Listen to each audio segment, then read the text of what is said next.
છાંદોગ્ય ઉપનિષદનો આ 6ઠ્ઠો અધ્યાય વેદાંતનું હૃદય છે. આ લેખને આપણે વધુ ઊંડાણપૂર્વક દાર્શનિક પાસાઓ અને આજના જીવનમાં તેની પ્રસ્તુતતા સાથે વિસ્તૃત કરીએ. 6ઠ્ઠો અધ્યાય આત્મજ્ઞાનનો પ્રારંભ અને શ્વેતકેતુનો અહંકાર. વિસ્તૃત વિશ્લેષણ. છાંદોગ્ય ઉપનિષદનો 6ઠ્ઠો અધ્યાય એ ગુરુ શિષ્ય પરંપરાનું ઉત્કૃષ્ટ ઉદાહરણ છે. અહીં પિતા ઉદ્દાલક પોતે ગુરુ બને છે અને પુત્ર શ્વેતકેતુ શિષ્ય. આ પ્રથમ ખંડ માત્ર એક વાર્તા નથી, પણ જ્ઞાન પ્રાપ્ત કરવાની માનસિક ભૂમિકા તૈયાર કરતો એક મનોવૈજ્ઞાનિક પ્રવાસ છે. 1. શ્વેતકેતુનું શિક્ષણ અને અહંકારનો ઉદય. શ્વેતકેતુ જ્યારે 12 વર્ષનો થયો ત્યારે તેના પિતાએ તેને કહ્યું, બેટા, આપણા કુળમાં કોઈ ભણ્યા વગરનું નથી રહ્યું, માટે તું ગુરુકુળમાં જઈને વિદ્યાભ્યાસ કર.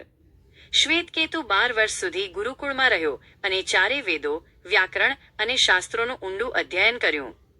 પરંતુ સમસ્યા ક્યાં હતી? જ્યારે તે 24 વર્ષની ઉંમરે પાછો આવ્યો ત્યારે તે જ્ઞાની તો હતો, પણ વિદ્વાન નહોતો. ઉપનિષદમાં તેના માટે 3 શબ્દો વપરાયા છે. સ્તબ્ધ, સ્તબ્ધા, તે અક્કડ થઈ ગયો હતો.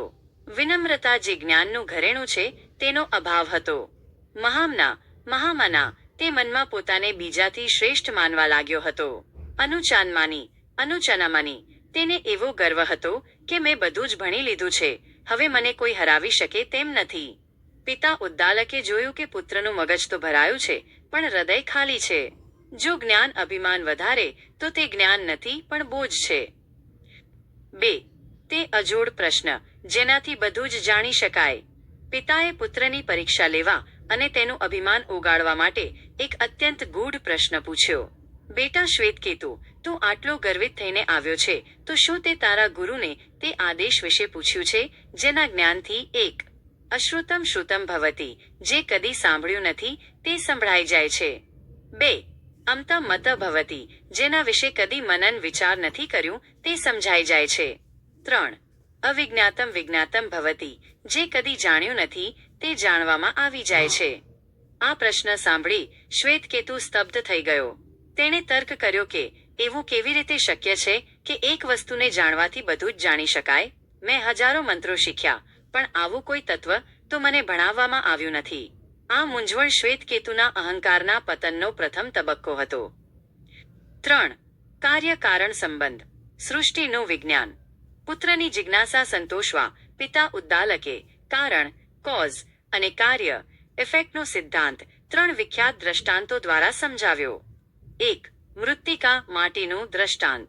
જેમ એક માટીના પિંડને જાણવાથી માટીમાંથી બનેલી તમામ વસ્તુઓ જાણી શકાય છે.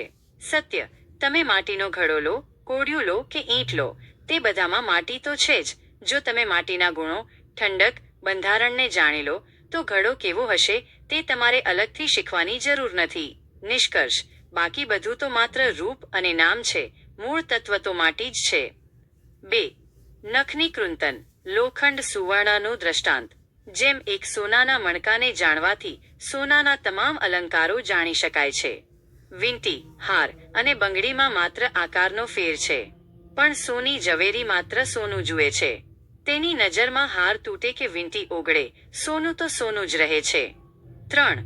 લોહમણી, લોખંડનું દ્રષ્ટાંત. જેમ લોખંડના એક ટુકડાને જાણવાથી લોખંડના બનેલા તમામ સાધનો, સોય, છરી, કાતર જાણી શકાય છે. 4. વાચારંભણ વિકારો નામધેયમ, શબ્દોની માયાજાળ. આ ખંડનું સૌથી ક્રાંતિકારી વાક્ય છે. આનો ગૂઢ અર્થ, જગતમાં આપણે જે જુદું જુદું જોઈએ છીએ તે માત્ર વાણી, શબ્દો દ્વારા આપવામાં આવેલો ફેરફાર છે. ઘડો એ કોઈ નવી વસ્તુ નથી, પણ માટીને અપાયેલું એક નવું નામ છે.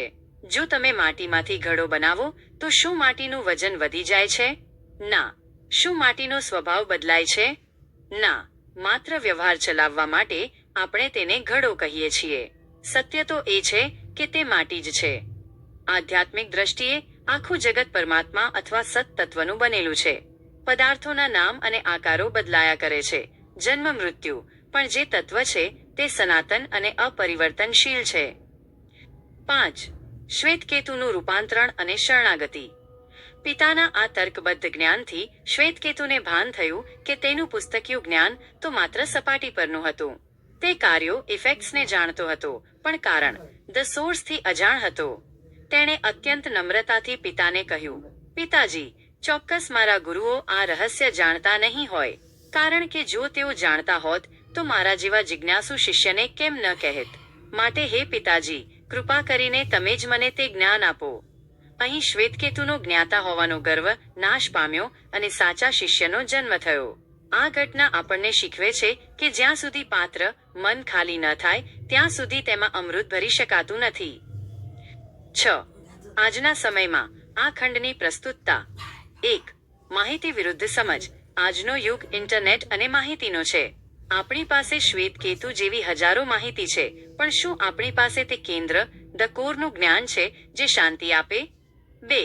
અહંકારનું જોખમ. પદવીઓ અને ડિગ્રીઓ ઘણીવાર આપણને સ્તબ્ધ અક્કડ બનાવી દે છે. ઉદ્દાલક ઋષિ આપણને વિનમ્રતા શીખવે છે. 3. મૂળ તરફ પાછા વળવું. જીવનની જટિલ સમસ્યાઓના ઉકેલ માટે શાખાઓ કાપવાને બદલે મૂળ રૂટને પકડવું જોઈએ. જો મૂળ શાંત હશે તો આખું જીવન શાંત થશે.